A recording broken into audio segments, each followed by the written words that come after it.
As entrepreneurs, sometimes we have this emotion, this feeling that we're traveling along on a path and we're all alone. Guys, I'm Amy House, and this is a Growing Out Loud Darling moment. So here's one of the things that I will tell you. I have been an entrepreneur now for almost 14 years, whether it was a mixture of direct sales companies or my own firm, an agency, whatever that has looked like for me. I have enjoyed this journey of entrepreneurism. Now, I will tell you, there are a lot of moments on the journey that it absolutely feels like you're walking alone, that no one else really understands, that it's a whole new world, that it's hard to describe to people who don't go through this. Recently, I was reading a book by a mentor, and an interesting concept came up. And it really kind of shone the light a little bit on this feeling of alone that we go through when we travel. So there are two different concepts, and sometimes we've used them interchangeably when we talk about the entrepreneurial life. One is journey and one is adventure. But they're two very different things. They are not the same thing. In fact, journeys are solitary traveling, right? It's the single path. In fact, you've seen the graphics over and over of the person walking down a path and they're all alone with their backpack on.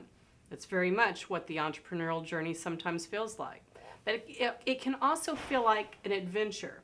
Adventures are something you take with other people. You harness everybody's skills and collaborative knowledge, and you collaborate for a much bigger explosion, right?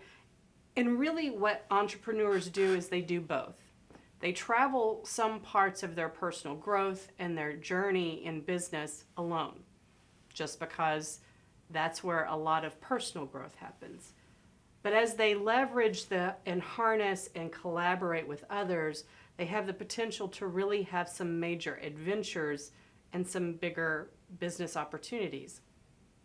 Sometimes we don't make this transition. In fact, there are a lot of entrepreneurs out there that really are creating their own jobs. They're not creating businesses with leverage and scalability. But then there are entrepreneurs that have mastered this and decided to leap over into the adventure side, where they scale their businesses, they collaborate with others, they hire staff and expertise, and they really create an adventure that everyone's on together. Neither one is better than the other. Both have pros and cons. But the reality is, if you are feeling alone and you're on this journey, do you want the adventure? These are questions you have to ask. I had to ask myself those questions recently. There are parts of what I do that will always feel like I'm traveling it alone.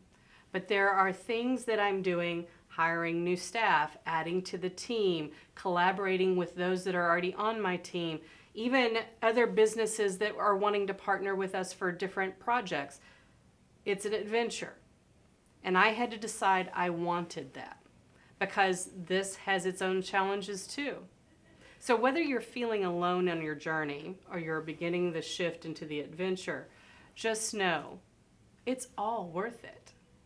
Every part of this growth, this development, this achievement, you will appreciate it one day. Guys, if you like this kind of content, and I hope you do, I would really love it if you would subscribe to our channel, share this video with someone else on the journey to see if they want to be part of your adventure. Talk to you soon.